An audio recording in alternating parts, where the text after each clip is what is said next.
우리 지역의 다양한 이슈들을 점검해보는 오늘의 이슈 시간입니다. 가을철 성황일을 맞아 전국에서 낚시 레저 인구가 충남 지역을 방문하고 있는데요. 안전사고에 대한 각별한 주의가 요구되고 있습니다. 태안해양경찰서 이성일 홍보실장과 자세한 내용 짚어보겠습니다. 네, 안녕하십니까? 네, 안녕하세요. 네.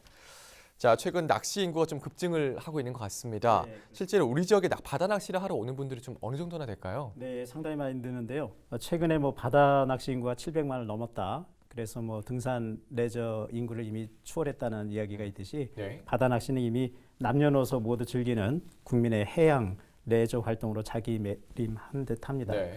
우리 지역 서해안은 잘 아시다시피 천혜의 바다 조건을 갖추고 있고요. 예. 또 서울, 경기 도심권으로부터 지리적으로 가까워서 매년 많은 분들이 이제 찾고 계신데요. 예. 특히나 최근에 그 가을 성수기가 돼가지고 쭈꾸미라든지 갑오징어 그리고 우럭, 망등어 등 여러 어종들이 이렇게 잡히고 있어서 그 손맛을 즐기려는 분들께서 많이 찾고 증가하고 있는 상황입니다. 네.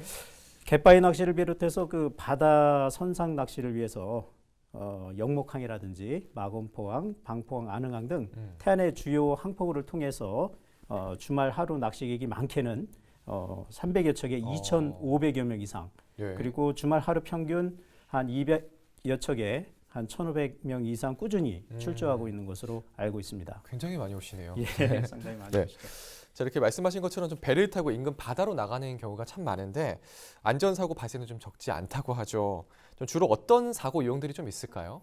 네, 보통 낚시 여선이나 레저 보트를 타고 바다 낚시를 나가시게 되지 않습니까? 예. 먼저 개인이 주로 이용하시는 레저 보트의 경우에 연료가 고갈된다든지 또는 배터리가 완전히 방전이 된다든지 예. 또 기타 평소 정비 불량으로 인한 그런 추진기 고장 그리고 폐그물이라든지 기타 해상 부유물에 스크류가 감겨서 한바다에서 꼼짝도 못하고 해경의 구조를 요청하는 사례가 표류 사고가 가장 많고요. 예. 또 안개로 방향을 잃거나 암초에 부딪히거나 파도에 맞아서 이렇게 전복되는 그런 사고들이 종종 발생하고 있습니다. 네. 참고로 올해 들어 지금까지 이러한 수상레저기구 사고로 총 57건 136명의 소중한 생명이 해양경찰에 구조된 바 있습니다. 태안해경에 구조된 바 있습니다. 저희 예. 관내에서.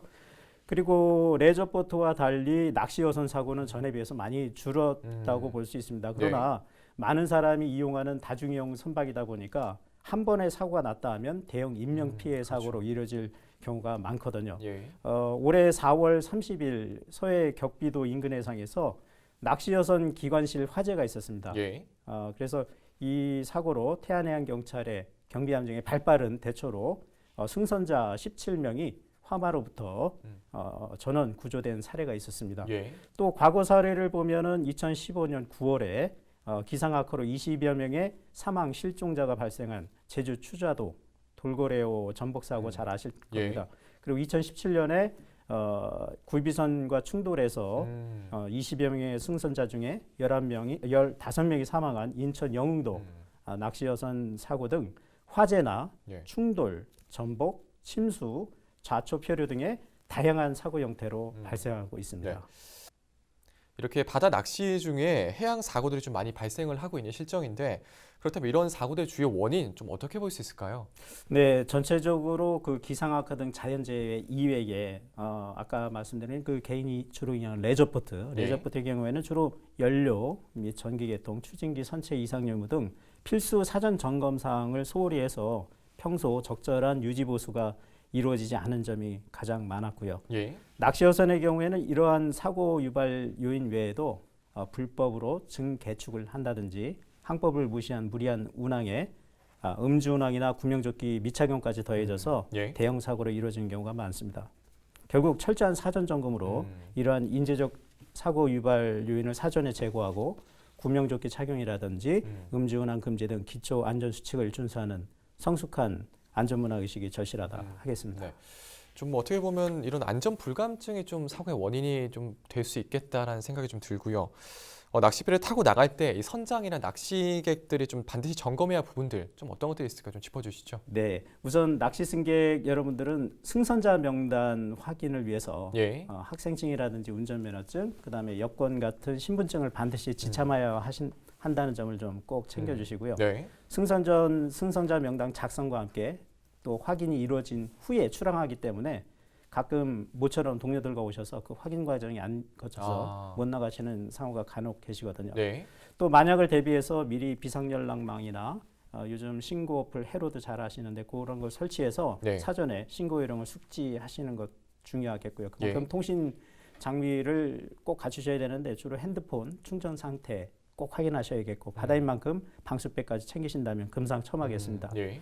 또 출항 후에는 구명조끼 착용, 선내 음주나 해양쓰레기 투기 금지 등 기본적인 승객 준수 사항을 꼭 사전에 확인하셔야겠습니다. 예. 또 낚싯배 선장님들의 경우에는 낚시 어선 연료나 전기계통 선체 각부의 이상 유무를 꼭 확인하시고 미리 기상과 바다 상태를 확인해서 안전운행에 필요한 조치들을 사전에 꼭 갖추셔야겠고요. 예. 승객에게 위해가 없도록 수면의 상황에 따라 안전하게 낚시 어선을 조정하셔야 합니다. 네. 특히 그 낚시 포인트 노출 등의 이유로 어선 위치 발신 장치를 끄거나 해서는 절대 안 되겠고요. 예.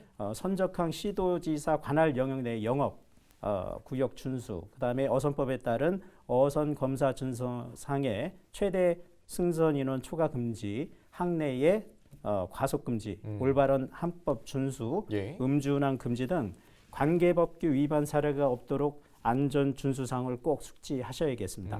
네.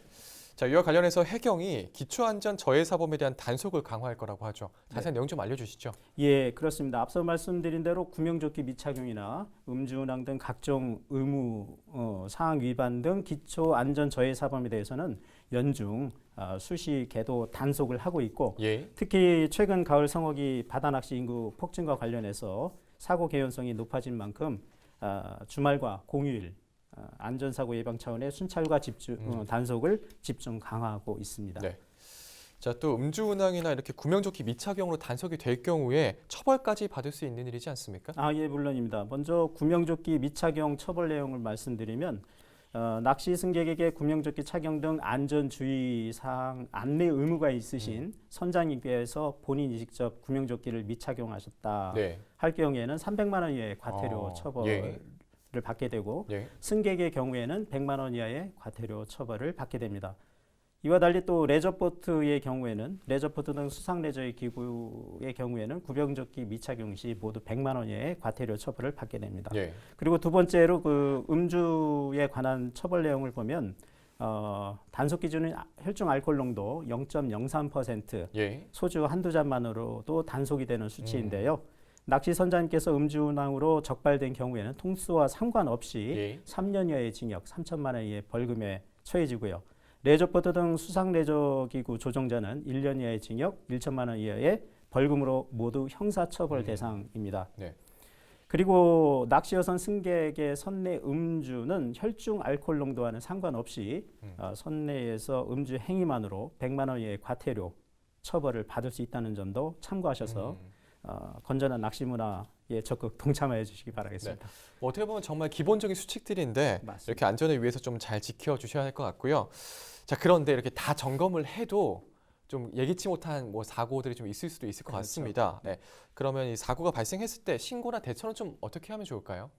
네, 앞서 말씀드린 그 사전 필수 안전 점검과 구명조끼 착용 등 기본적인 안전 수칙을 잘 지키셨음에도 불구하고 예. 바다에선 뜻밖의 각종 안전 사고가 발생할 수가 있습니다. 가령 예. 뭐 낚시를 하시다가 낚싯바늘이 입술에 꿰뚫는 경우도 있고 심정지로 옆 사람이 쓰러지는 경우도 있고 예. 또 앞서 말씀드린 각종 화재나 충돌, 침수, 전복, 자초, 표류 등의 다양한 해양 사고가 발생할 수도 있습니다.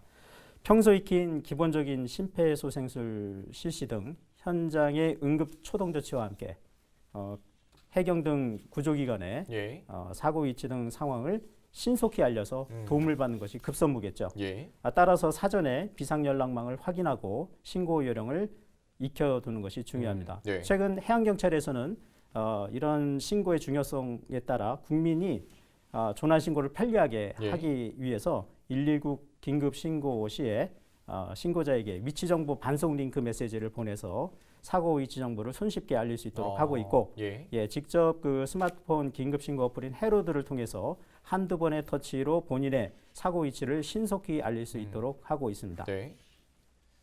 자, 그럼 이제 마지막으로 뭐 국민들의 좀 안전을 위해서 좀 당부하고 싶으신 말씀이 있다면 한 말씀 해주시죠. 네, 무엇보다 앞서 말씀드린 그 각종 안전 수칙과 유사시의 신고 요령을 잘 숙지하여 주실 것을 거듭 당부드리겠습니다. 네. 낭만적인 에메랄드빛 그 바다에는 생명을 위협하는 어두운 이면에 위험 요소가 항상 도사리고 있는 만큼 네. 철저한 사전 준비와 각종 안전 수칙을 수취하고 준수하는 등 성숙한 해양 안전 문화 의식을 갖춘다면 바다는 우리에게 더욱 안전하고 친숙한 생활 터전으로 다가올 것으로 믿습니다. 네, 알겠습니다. 자, 오늘 말씀 여기까지 듣도록 하겠습니다. 고맙습니다. 네, 감사합니다. 지금까지 태안해양경찰서 이성일 홍보실장과 이야기 나눠봤습니다.